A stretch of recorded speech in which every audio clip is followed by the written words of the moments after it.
बात किरदार की होती है वगरना आरिफ, बात किरदार की होती है वगरना आरिफ, साया इंसान का कद से भी बड़ा होता है। जी हाँ, डियर फ्रेंड, ये शेर है इफ्तिखार आरिफ का और मैं हूँ आपका दोस्त शाहिद अब्बास जालंधरी। 2-3 दिन के वक्फे के बाद आज फिर हाजिर हुआ हूँ। आज हमने जो गज़ल मुंतखब की है वो इफ्तिखार आरिफ साहब की है। आपकी खूबसूरत समातों की नज़र।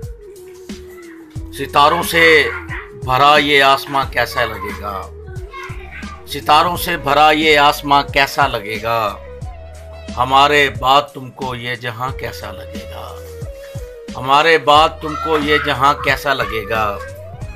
थके हारे हुए सूरज की भीगी रोशनी में, थके हारे हुए सूरज की भीगी रोशनी में, हवाओं से उलझता बादबां कैसे लगेगा, हवाओं से उलझता बादबां कैसा लगेगा। जमे कदमों के नीचे से फिसल जाएगी रेत, जमे कदमों के नीचे से फिसल जाएगी रेत, बिखर जाएगी जब उम्रे रवां कैसा लगेगा, बिखर जाएगी जब उम्रे रवां कैसा लगेगा। इसी मिट्टी में मिल जाएगी पूंजी उम्र भर की, इसी मिट्टी में मिल जाएगी पूंजी उम्र भर की, गिरेगी जिस घड़ी दीवारें जहां कैसा लगेगा, गिरेगी जिस घड़ी दीवारें जहां कैसा लगेगा।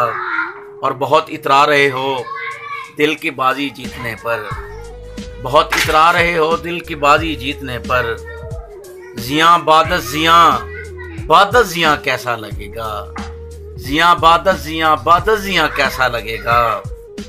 और वो जिसके बाद होगी एक मुसलसल बेनियाजी, वो जिसके बाद होगी एक मुसलसल बेनियाजी, घड़ी भर का वो सब शोरो फगां कैसा लगेगा। अभी से क्या बताएं मर्गे मजनू की खबर पर, अभी से क्या बताएं मर्गे मजनू की खबर पर, सलूके कूचाए नाह मेहरबां कैसा लगेगा। जमे कदमों के नीचों से फिसलती जाएगी रेत, बिखर जाएगी जब उम्रे रवां कैसा लगेगा। सितारों से भरा ये आसमां कैसा लगेगा, हमारे बाद तुमको ये जहां कैसा लगेगा।